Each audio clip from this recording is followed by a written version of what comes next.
اینجا. وقتی رئیست اعتراض نداره و برام آب میاره تو فکر کردی کی هستی ها؟ هر کی در مورد من چیزی بهت گفته خیلی اشتباه گفته. صبونه منو بیار تو اتاقم.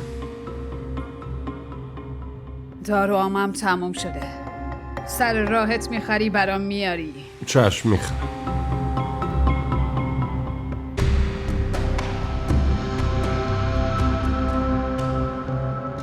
همون اول بهت گفتم اینجا زندگی برات سخته.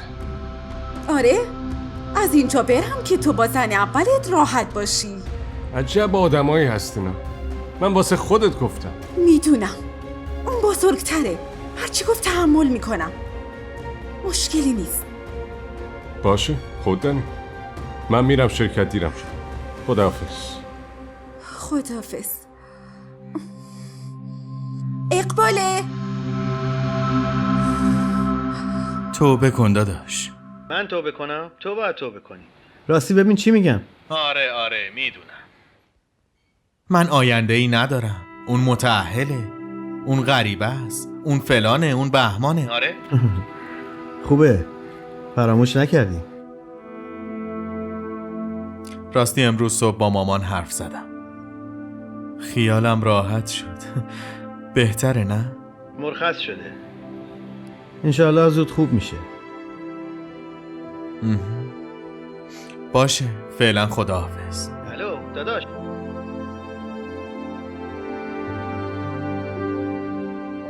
ولی بازم نباید کفش میخریدی. مطمئنم اگه چیز دیگه هم میخریدم همینو میگفتی.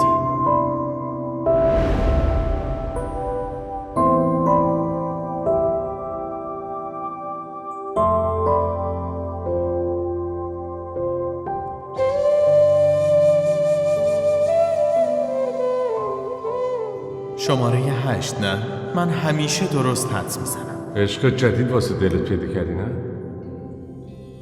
خیلی خوب یادمه وقتی عاشقت بودم و برات کاری میکردم چقدر خوشحال میشدی. خیلی خوشحال میشدی.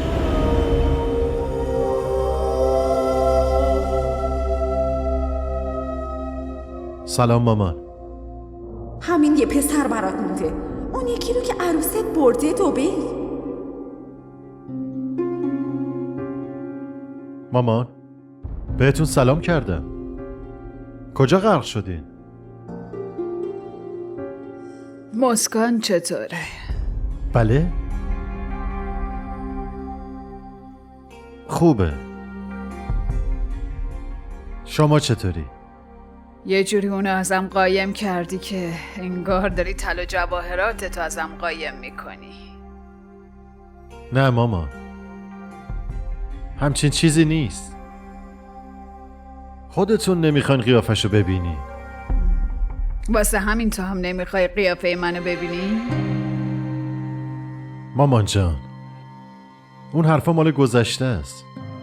فراموششون کن. من هر روز باهاتون حرف میزنم. پسرم مادر از بچه هاشون دلگیر نمیشن. همیشه دوستشون دارن. چه تو زندگیشون چه بعد مرگشون. ناراحت به نظر میرسی. پسرم اون حرفای قشنگت یادم میاد. قول داده بودی که همیشه کنارم میمونی. محبت تو به من کمتر از محبت یه عاشق نبود. جوری که یه عاشق معشوقش رو دوست داره تو هم به مامان پیرت همون جوری محبت میکردی.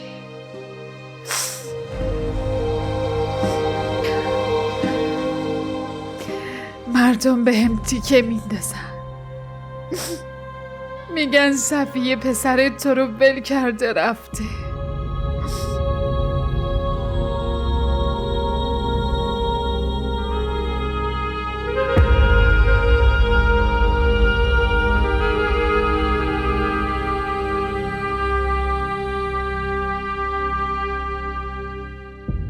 خیلی ممنونم. اول ماه که رسید تو هم باید یه هدیه از من قبول کنی. اول ما؟ آره، چون شاهمیر به هم پول میده. اگه از همین پارک یه گل بچینی و به هم بدی خیلی بهتره که با پول اون برام هدیه بخری. باشه، این که خیلی خوبه. این به نفع منه. آخه من یه دختر فقیر. آها که اینطور. عجب. پس این واسه جبران بوده، نه از ته دلت. خب تو هم میخواستی فقط لطف کرده باشی. نه اینجوری نبود. من چون دلم میخواست برات گرفتم. خیلی ممنون.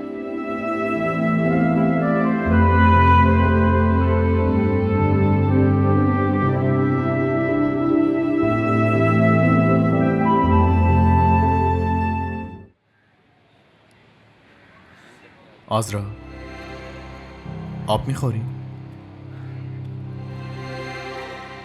منتظر کسی هستی؟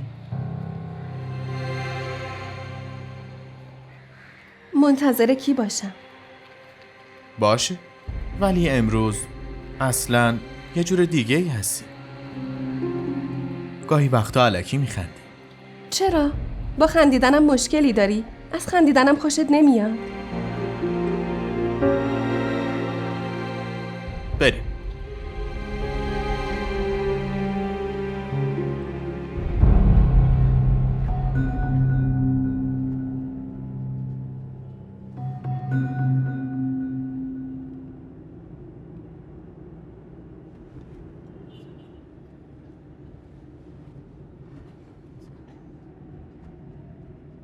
شاهمیر مواظب باش. خدای من، احمق. نمیدونم با این عجله کجا میرن. تو هم عجله داری مگه؟ میخوای کجا بری؟ میرم خونه. آدمایی مثل ما که تمام روز کار میکنن خسته میشن، فقط میخوان زود برن خونه. این که کار همیشگیه. امروز چرا عجله داری؟ ساعت چنده؟ یه لحظه. اونقدر هم دیر نشده شاهمیر، دیگه شورشو در آوردی. من یه سر برم این مغازه. تو چیزی نمیخوای؟ نه.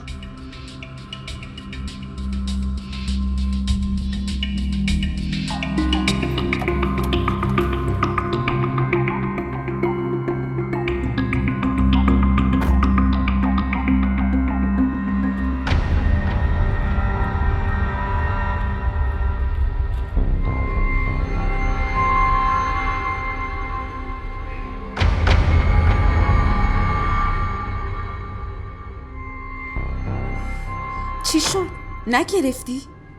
نه، اون چیزی که میخواستم اینجا نداشت. خب از یه جای دیگه میگرفتی. تو نگران نباش، شاید یه جا دیگه پیداش کنم.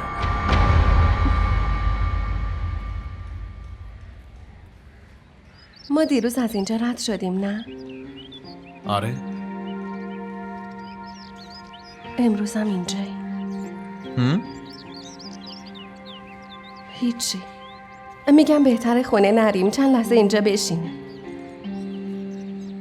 فکر خوبی.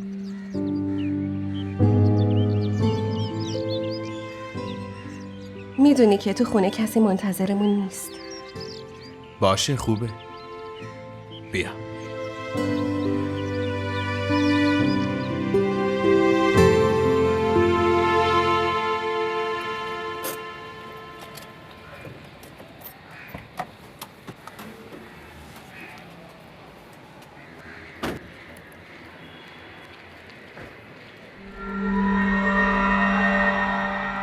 چی رو نگاه میکنی؟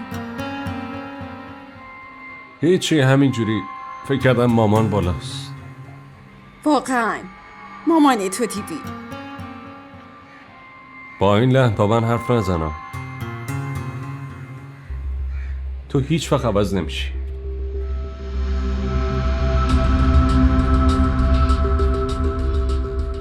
آهای، نه سلامی نه علیکی. کجا با این عجله؟ سلام علیکم.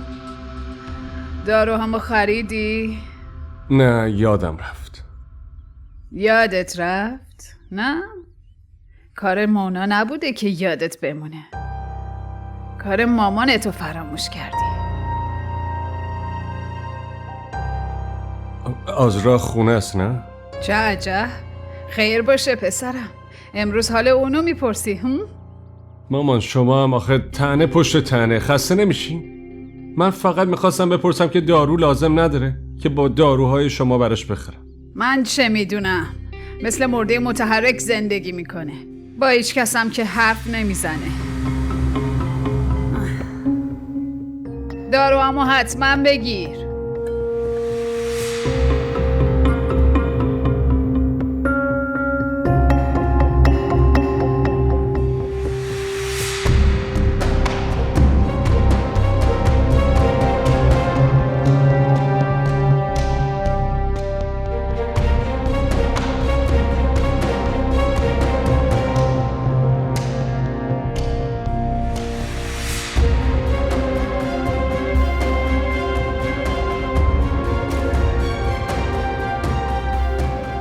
وقتی ناراحتی به کی فکر میکنی؟ به بچم. و تو؟ مامانم.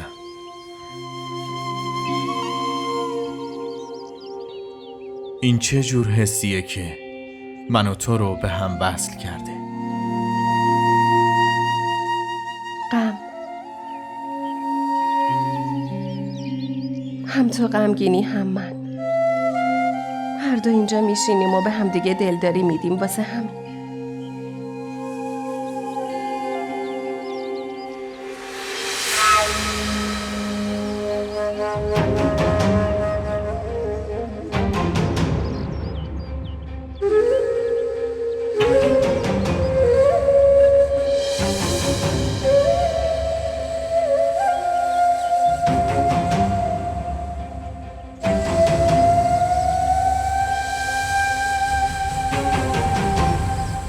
برای آروم شدن چی کار میکنی؟ کتاب میخونم.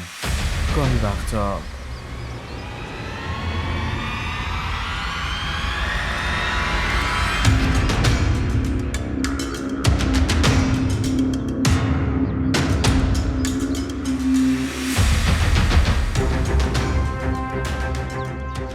بسکتبالم بازی کن. موقعی که توپو بالا میندازی حس خوبی داره. دلت میخواد بیشتر بازی کنی. بریم. کجا بریم؟ بریم خونه. کجا باید بریم؟ خونه چرا؟ به خاطر اینکه حال مامان خوب نیست و همش داره تو رو صدا میزنه. اوه که اینطور. خضر من میرم خونه. فردا میبینمت.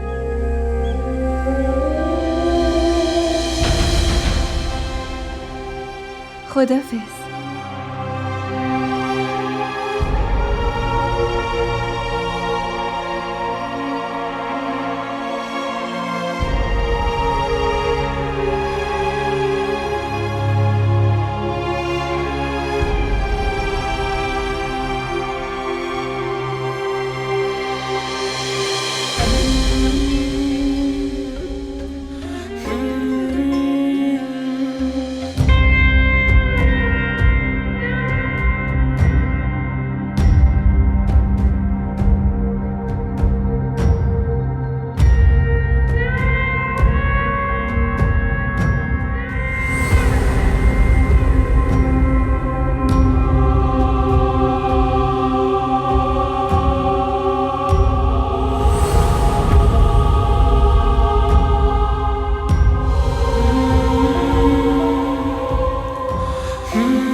شاهمیر دنبالت میگشت.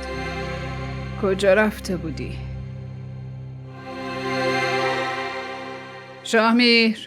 شاهمیر داروهامو آوردی؟ فشارم رفته بالا. آره آوردم تو ماشین. الان میارم بهتون. مادر جون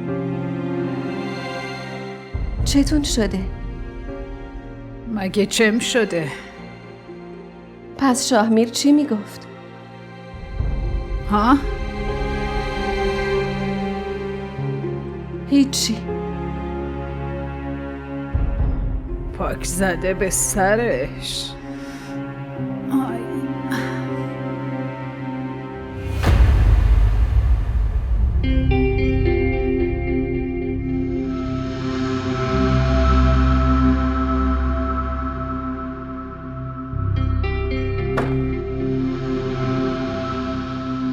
بریم؟ میرم داروهای مامانو بگیرم. اگه میخوای بیا. من نمیام.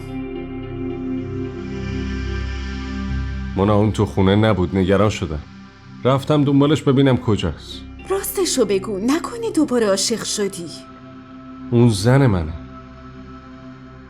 فکر کنم این جواب برات کافی باشه. بریم.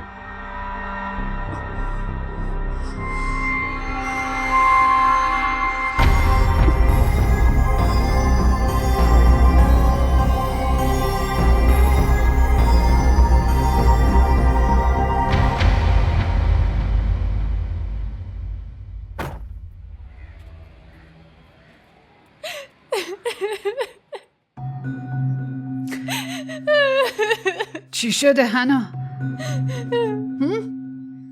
یه چیزی بگو، چی شده؟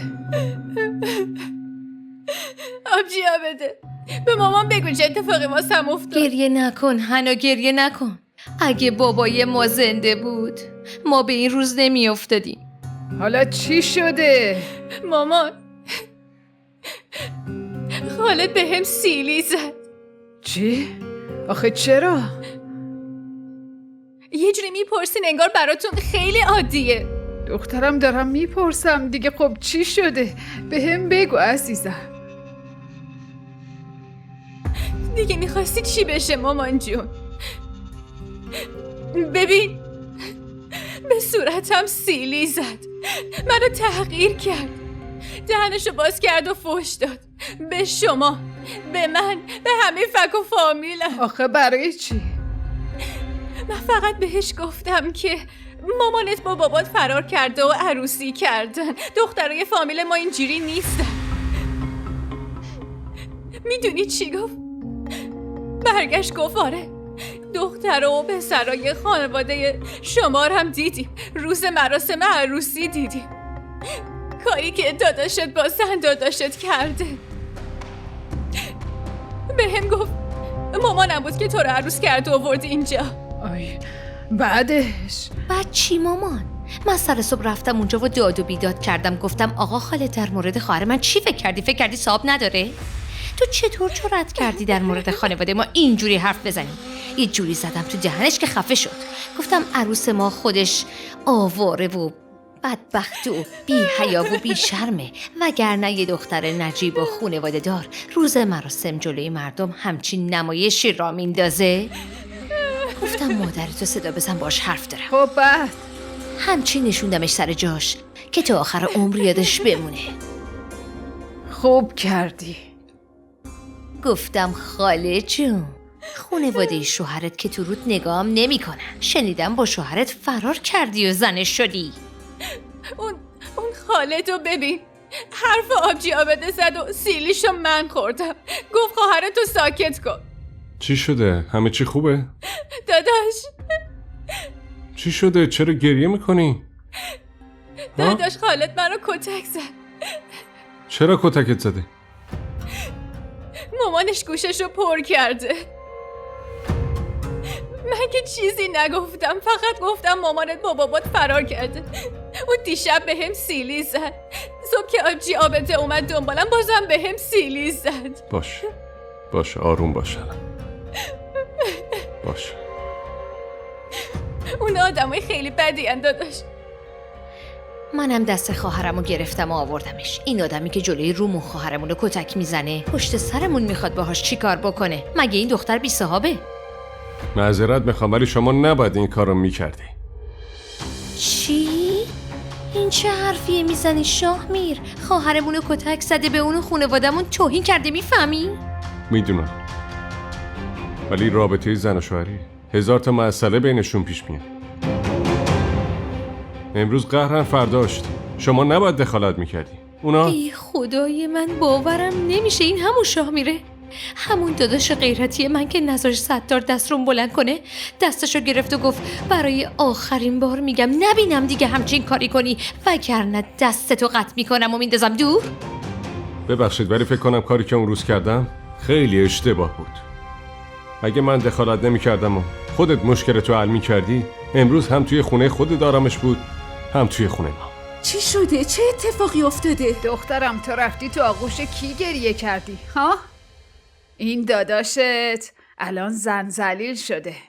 این دختری غریبه رو برداشته و برده تو خونه و آرامش اینجا رو به هم زده. این خونه دیگه اون خونه قدیم نیست. اومدی چی رو نگاه میکنی ها؟ زن مکار، تو زن نیستی، تو جادوگری، جادوگر. هممونو جادو کردی. غیرت پسرم ازش گرفتی، دهنشو بستی. نه به زنش اهمیت میده، نه به مادرش اهمیت میده، نه به خواهرش. فقط تو رو گذاشته رو سرش. مامان شما مشکلتون چیه؟ این چه حرفاییه که میزنی؟ تو ساکت باش. اینو بردار از اینجا ببر. نمیخوام این دختره جادوگر رو تو این خونه ببینم. چرا شوهر منو تحقیر میکنی؟ دخترات شبیه خودت هستن، نمیتونن درست زندگی کنن. توهین کردن به دخترای مردم کاری نداره، خیلی آسونه. اصل تربیت اونجاست که به دخترات احترام گذاشتن و تحمل کردن و یاد بدی، چیزی که فقط از عروسات توقع داری.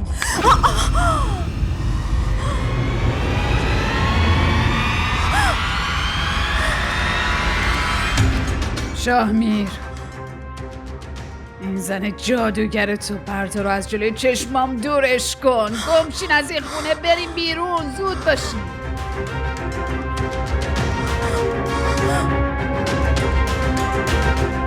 مامان چیکار کردی؟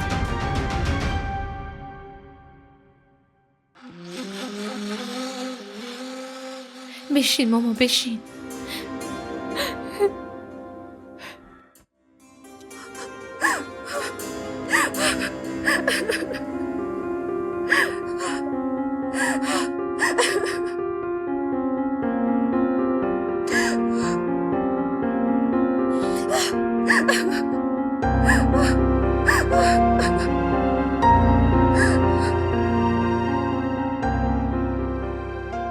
مونا معذرت میخوام، نمیدونستم تا این حد پیش میره. فکرشو نمیکردم مامان رو دست بلند کنه.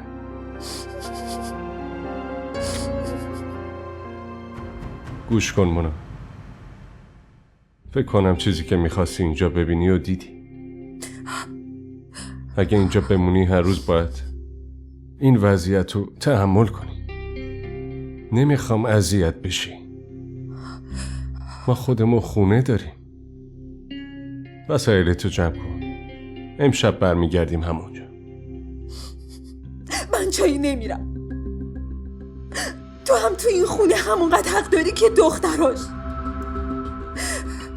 منم اینجا میمونم، از حقم دفاع میکنم.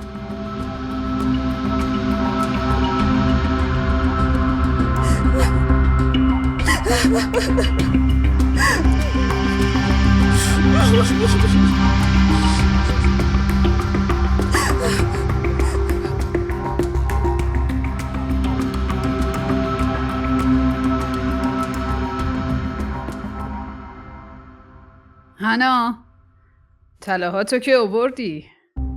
آره آوردم. تو صندوقه. مامان اشتباه کردی، نباید به شاهمیر میگفتی که بره. اگر بره خرج خونه رو چیکار میکنی؟ دختر این پسر بی غیرت رو میخوام چیکار؟ بود و نبودش فرقی واسم نداره. ستار زنگ میزنه. یه لحظه. الو. برای چی آقا؟ چرا نمیتونی بیای؟ من باید با آژانس اینور و اونور برم؟ صبحم با آژانس رفتم خونه هنا. خب؟ مگه کی میای خونه؟ ستار کنترل این دارد دستم در میره. شورشو در آورده. همش میگه مغازه میمونم. انگار خودمون ماشین نداریم. همش با آژانس دارم میرم اینور و اونور. دخترم یکم رعایت کن. نکنه تو هم بارو بندیلتو جمع کنی بیای رو سرم. اینجا دیگه خونه نیست، دیوونه خونه است. کجا تشریف میبرید با کفشای ورزشی؟ عجب آدمی هستی. نسبت داشته باشیم یا نه، عادت سوال جوابتون ترک نمیشه.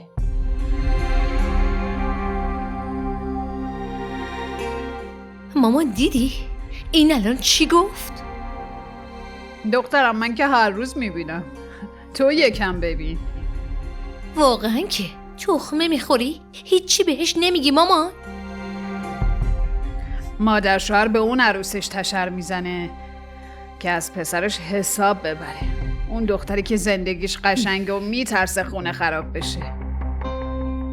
این نه امید داره نه ترس. از هر بندی آزاد شده.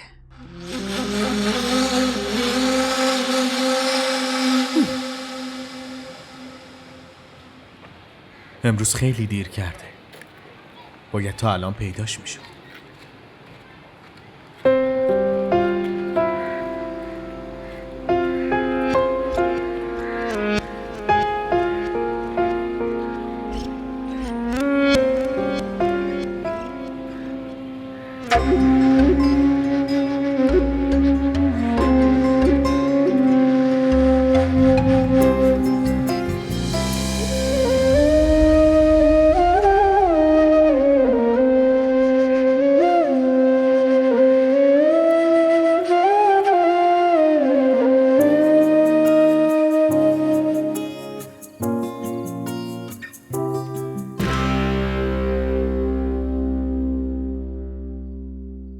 دیگه تو این خونه هیچکی با همون هیچ وقت حرف نمیزنه. نزنه. گاهی همون بهتر که آدم بده باشه. راستی فراموش کردم، این قبض برق همسایه بغلی اشتباه آوردن. اقباله رو فرستادم ولی خونه نبودن. کدوم خونه رو میگی؟ این همسایه بغلیمون هست که تنهاست. گمونم واسه دیدن بچه‌هاش رفته بود آمریکا.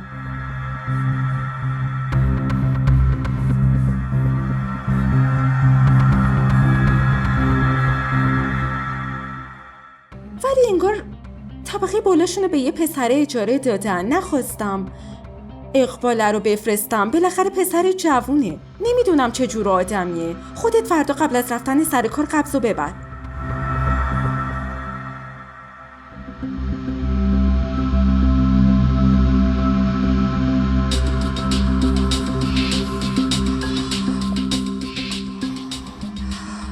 من دیگه میخوابم.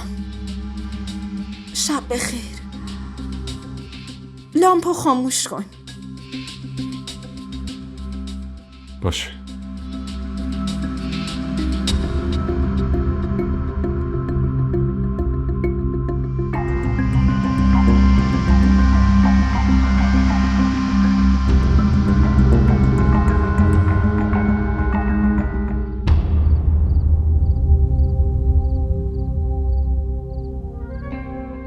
میشه بپرسم چرا یهو این همه تغییر کردی؟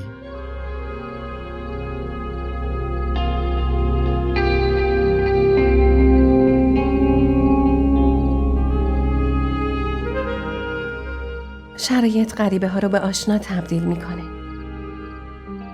کاری که با ما کرد. و این آشنایی چطور به بی‌اعتنایی تبدیل شده؟ میخوام اینو بدونم. یه زن میتونه خونه، بچه، زندگی و خانواده‌شو فدا کنه. ولی یه چیزو نمیتونه از دست بده. و اونم آبروشه. متوجه نمیشم. من و شاهمیر فقط به اسم زن و شوهره. خودت که میدونی. شاهمیر منو از همه ی حقوقم محروم کرد. مادی و معنوی. ولی یه چیزیه که نه تنها شاهمیر، حتی مادرش و خواهرش، حتی مونا نمیتونن ازم بگیرن. اونم نجابت منه. آبرو و شرافت منه. هرگز. تو تمام خوشحالی تو فدای آبرو و احترامی میکنی که حتی بهت داده نشده. این برای تو چه فایده ای داره؟ فایده، ضرر، حساب، کتاب. من همه رو از زندگی انداختم بیرون. و همینطورم منم.